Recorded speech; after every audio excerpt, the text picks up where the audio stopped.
আমি বাংলাদেশ দলের as a test captain হিসেবে স্টেপ ডাউন করছি।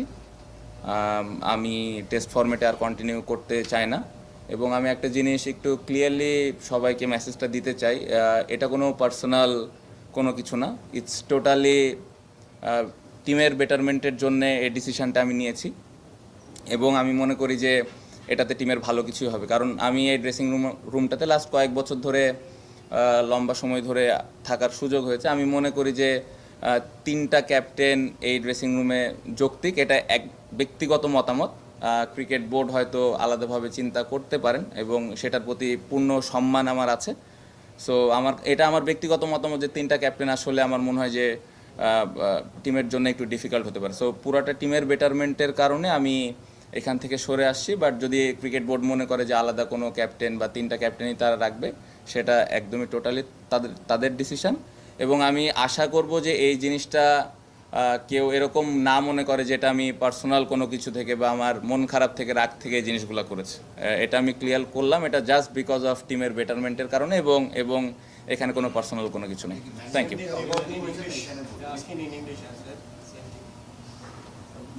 সরি,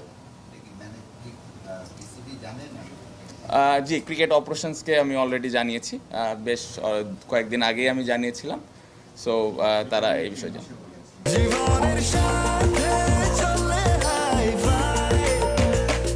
স্বাস্থ্যকর অল টাইম হানিকম, সব সময় অল টাইম হেলদি লাইফ। না, অবশ্যই মেনটেন হয়। আপনি যদি লাস্ট 2-1 বছরের টেস্ট টিমটা দেখেন, আমরা বাইরে এসে এখন জিতছি বা ড্র করতেছি। আগের থেকে যদি আপনি বলেন, আগের থেকে বেটার হয়েছে, বাট কনসিস্টেন্সির জায়গাটা ঘাটতি আছে। হ্যাঁ, খেলায় হার জিত থাকবে, বাট আমার মনে হয় যে প্রথম টেস্টটা যেভাবে আমরা ডমিনেট করে খেললাম, এই টেস্টটা আর একটু বেটার ক্রিকেট খেলতে পারতাম। হারা জিতা তো অবশ্যই থাকবে, বাট আমরা যদি আর একটু ডমিনেট করে খেলতে পারতাম তাহলে হয়তো ইমপ্রুভমেন্টের জায়গাটা আমরা দেখতে পেতাম। সো অবশ্যই এই জায়গাগুলো থেকে তো শেখার বিষয়গুলো থাকেই এবং ওই জিনিসগুলো ভুল থেকে শিখছি দেখে হয়তো বাইরে এসে এখন আগের থেকে একটু বেটার রেজাল্ট হচ্ছে। মাঝে মধ্যে আমরা জিতছি, মাঝে মধ্যে খেলাটা ড্র করতে পারছি। সো এই জিনিসগুলো ইম্পর্টেন্ট। আপনি যদি স্পিনারদের ক্ষেত্রে দেখেন, বাইরে এসে স্পিনাররা উইকেট নিচ্ছে। সো এই পজিটিভ দিকগুলো আছে, বাট আমার কাছে মনে হয় যে প্রথম টেস্টে যেভাবে আমরা খেললাম, এই টেস্টটা আরও ভালোভাবে খেলা উচিত ছিল।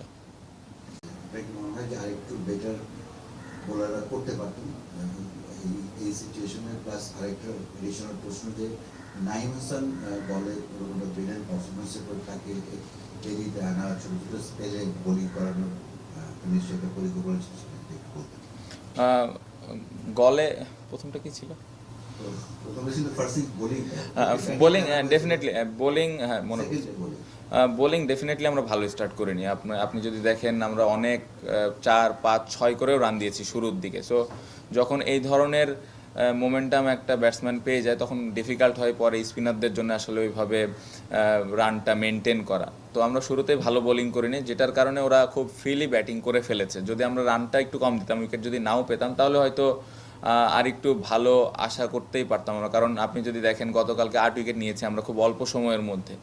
সো ওই প্রেশারটা বোলিং ইউনিটটা বিল্ড করতে পারে না, যার কারণেই ওরা এত লম্বা একটা ইনিংস খেলেছে। নাইমের বিষয় যেটা ছিল, মিরাজ ব্যাক করেছে, যদিও নাইম আগের টেস্ট ম্যাচে খুবই ভালো বল করেছে, বাট মিরাজ দলের জন্যে কত কন্ট্রিবিউশন বা ওর এক্সপিরিয়েন্সটা অনেক বেশি নাইমের থেকে। সো আমি মিরাজের ওপরে একটু শুরুতে বিশ্বাসটা বেশি রেখেছিলাম এবং নাইমকে যখন আমি এনেছিলাম, কারণ ওই সময়টা আমার কাছে মনে হচ্ছিল যে একটু এক্সট্রা বাউন্সের প্রয়োজন, বলটা যখন একটু পুরান হয়েছে। সো ওইটাতে শুরুর দিকে নাইমও স্টার্ট ভালো করে নাই। সো যার কারণেই কন্ডিশনের বিচারে এবং টিমের সিচুয়েশনের কারণে ও একটু দেরিতে এসছে, বাট পরের দিকে আপনি যদি দেখেন, ও খুব ভালোভাবে কামব্যাক করেছে এবং 3টা না 4টা উইকেটও তো নিল। সো এটাই রিজন ছিল।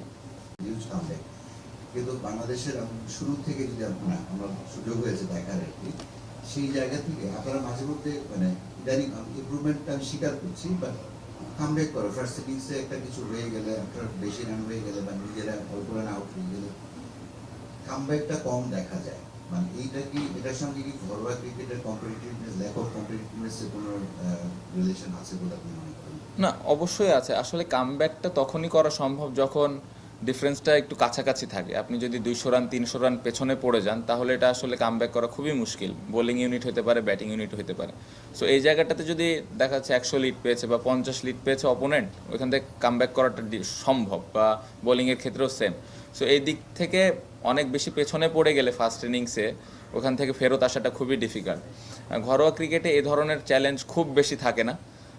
আপনি যদি খেয়াল করে দেখেন ওদের ফিল্ড প্লেসমেন্ট, ওদের যেরকম ডিসিপ্লিন বোলিং তারা করেছে এবং ব্যাটসম্যানরা ওরা যেভাবে ব্যাটিং করেছে, এই জায়গায় অবশ্যই তো এরকম চ্যালেঞ্জ আমাদের ঘরোয়া ক্রিকেটে কখনোই থাকে না। এবং এরকম লম্বা সময় ধরে একটা ভালো জায়গায় বল করার অভ্যাসও খুব বেশি বোলারের নেই, বা ওই ধরনের উইকেটও ওইখানে থাকে না। সো সব মিলে ঘরোয়ার সাথে যদি আপনি কম্পেয়ার করেন অবশ্যই ডিফারেন্স আছে, বাট যদি আরেকটু ডেভেলপ করা যায়, ওই চ্যালেঞ্জগুলো যদি ওইখানেও ছোট ছোট আস্তে আস্তেভাবে আনা যায়, তাহলে এই জায়গায় চ্যালেঞ্জটা একটু কম ফেস করবে। বাট এটা ডিফিকাল্ট ঘরোয়া ক্রিকেটের সাথে ইন্টারন্যাশনাল আসলে একদম ম্যাচ করা। কম্পিটিটিভনেসের প্র্যাকটিসটা তো খেলোয়াড়ের নিজেকেই করতে হবে, যে লেভেলই খেলুক না কেন। অবশ্যই এখানে প্লেয়ারদের দায়িত্ব নিতে হবে, প্লেয়ারদেরই বুঝতে হবে যে আসলে আমি কোন চ্যালেঞ্জটা ফেস করবো ইন্টারন্যাশনালে। তো ওই অনুযায়ী ঘরোয়া ক্রিকেট যখন আমরা খেলবো তখন ওই চিন্তা ভাবনাটা নিয়ে যেন আমরা খেলি, এবং ওই প্র্যাকটিসটা যেন ওইখানে আমরা করি, এবং ওই অনুযায়ী আমি যেন ইউটিলাইজ করার চেষ্টা করি ওই প্ল্যানগুলো। দেন তাহলে এই জায়গায় এসে আমি ওই অনুযায়ী খেলতে পারবো। সো এখানে প্লেয়ারদের অনেক বড় দায়িত্ব যে আমি আসলে ঘরোয়া ক্রিকেট থেকে আমি কি চাই, আমার কোন জায়গায় ল্যাকিংস আছে, কোন জায়গাটা আমি ইমপ্রুভ করতে চাই। ক্যাপ্টেন হতে পারতো কিনা, এক। আর দুই নম্বর, যেহেতু আপনি ক্যাপ্টেন, নিশ্চয়ই একাদশ সাজানো কিংবা দল যখন গঠন করে আপনার একটা ইনপুট থাকে। এনামুল হক বিজয় আসলে আপনি ওপেনার হিসেবে নিয়েছেন, মানে একটা ট্রানজিশন যখন চলছে টেস্টে, সেখানে আপনি আসলে ইয়াংদেরকে প্রেফারেন্সটা না দিয়ে এনামুল হক বিজয়কে নিয়েছেন, এটার আসলে আপনার মাইন্ডসেটটাই কি? লিটনের বলটা খুবই ভালো বল হয়েছে। আমার কাছে মনে হয়নি যে খুব ইজিলি আউট উইকেটটা দিয়ে দিয়েছে, তার ভালো বল হয়েছে, এবং ওই বলের থেকে বেটার কোনো কিছু করা যেত কিনা আমার কাছে আসলে মনে হয়নি। বল সুন্দর জায়গা থেকে টার্ন করেছে। বিজয় ভাইয়ের বিষয়টা আপনি যদি বলেন, 9000 ফার্স্ট ক্লাস রান, 24টা 100, 49টা 50। সো এরকম একটা এক্সপিরিয়েন্স খেলোয়াড়কে আমরা কেন দলে নিব না? তো ওই চিন্তা করে নেওয়া হয়েছিল। আমরা ওপেনাররা অলওয়েজ স্ট্রাগল করতেছিল লাস্ট কয়েক বছর ধরে।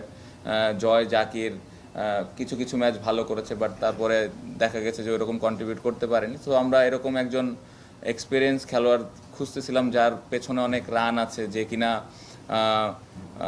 এক্সপিরিয়েন্স একটু এই ফরম্যাটটাতে। সো এই চিন্তা করে, এটা আমার থটস ছিল, এই চিন্তা করেই দলে তাকে নেওয়া হয়েছিল। আনফর্চুনেট করতে পারে নাই, অপরচুনিটিস ছিল, বাট হ্যাঁ এখন রেজাল্ট সে দিতে পারে নাই দলের জন্য, এটা অবশ্যই ডিসঅ্যাপয়েন্টিং। বাট আমি স্টিল বিলিভ করি যে তার যদি সামনে অপরচুনিটি আসে অবশ্যই সে ভালো কিছু করবে, এবং আমি পার্সোনালি মনে করি যে শুধু তার উপরে দোষটা দেওয়াটা বোকামি হবে।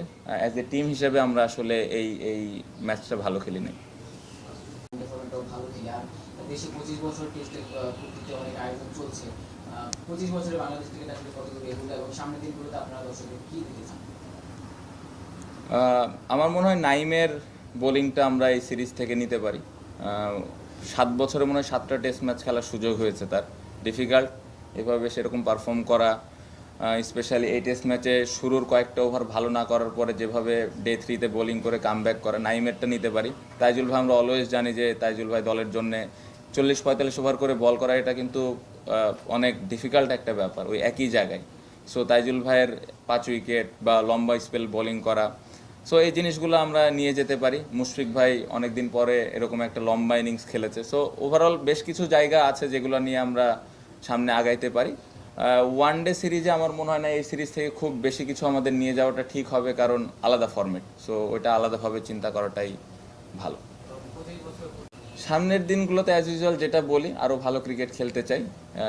সো এটাই আশা থাকবে যে আরও ভালো ক্রিকেট যেন আমরা খেলতে পারি।